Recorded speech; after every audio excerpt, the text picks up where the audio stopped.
हायपरन्स मुक्तल जोशी या व्हिडिओमध्ये आपण सार्वजनिक आरोग्य विभाग भरतीच्या संदर्भात एक अपडेट पाहणार आहोत आणि महाराष्ट्र राज्याचे आरोग्यमंत्री यांनीच स्वतः जी माहिती दिलेली आहे ना तीच माहिती आपण या व्हिडिओमध्ये पाहणार आहोत.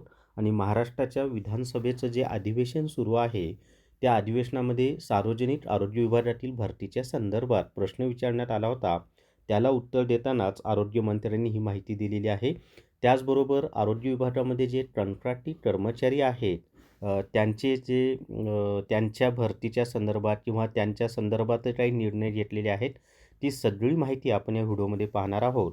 व्हिडिओ शेवटपर्यंत पहा. या व्हिडिओला सर्वांनी लाईक करा, शेअर करा आणि विठ्ठल जोशी जे आपले यूट्यूब चॅनल आहे ते सबस्क्राईब करा. जर तुम्हाला लॅब ॲसिस्टंट किंवा लॅब टेक्निशियनचं ई-बुक घ्यायचं असेल तर प्ले स्टोअरवरून विठ्ठल जोशी ॲप डाउनलोड करा आणि lab assistant lab technician ebook विकत घ्या. फक्त 250 प्लस GSTमध्ये हे बुक आहे. याच्यामध्ये टेक्निकल आणि नॉन टेक्निकल दोन्हीचा अभ्यासक्रम व्यवस्थित दिलेला आहे.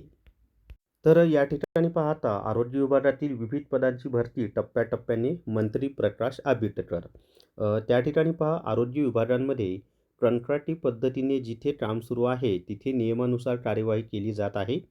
आरोग्य विभागातील पदभरती करण्याकरिता नवीन आकृतीबंध तयार करण्यात येत असून विविध पदांची भरती टप्प्याटप्प्याने केली जाणार आहे. म्हणजे इथं टप्प्याटप्प्यानं भरती केली जाणार असं त्यांनी स्पष्ट दिले. असे सार्वजनिक आरोग्य व कुटुंब कल्याण मंत्री प्रकाश आंबेडकर यांनी विधानसभेत तांत्रिक प्रश्नोत्तरावेळी सांगितले. सदस्य नाना पाटोले म्हणजे विधानसभेचे जे आमदार आहेत नाना पाटोळे ते विधानसभेचे माजी सभापती पण आहेत. त्यांनी याबाबत प्रश्न उपस्थित केला होता.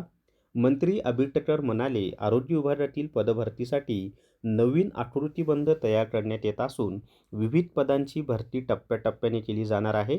राष्ट्रीय आरोग्य अभियानाअंतर्गत सुमारे 10,000 कर्मचारी कार्यरत असून त्यांच्या सेवासंबंधीही निर्णय घेण्याची कार्यवाही सुरू आहे.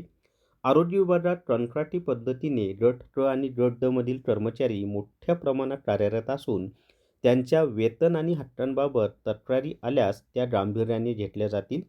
कंत्राटी तत्वावरील कर्मचाऱ्यांच्या हक्कांचे संरक्षण करताना सेवा अधिक परिणामकारक करण्यावर भर दिला जाणार असल्याचे त्यांनी यावेळी स्पष्ट केले. तर असं टप्प्याटप्प्याने भरती करणार असं सांगितलेलं आहे आणि आकृतीबंध तयार करण्याचं काम सुरू आहे असं सुद्धा सार्वजनिक आरोग्य मंत्री प्रकाश आंबेडकर यांनी सांगितलेलं आहे.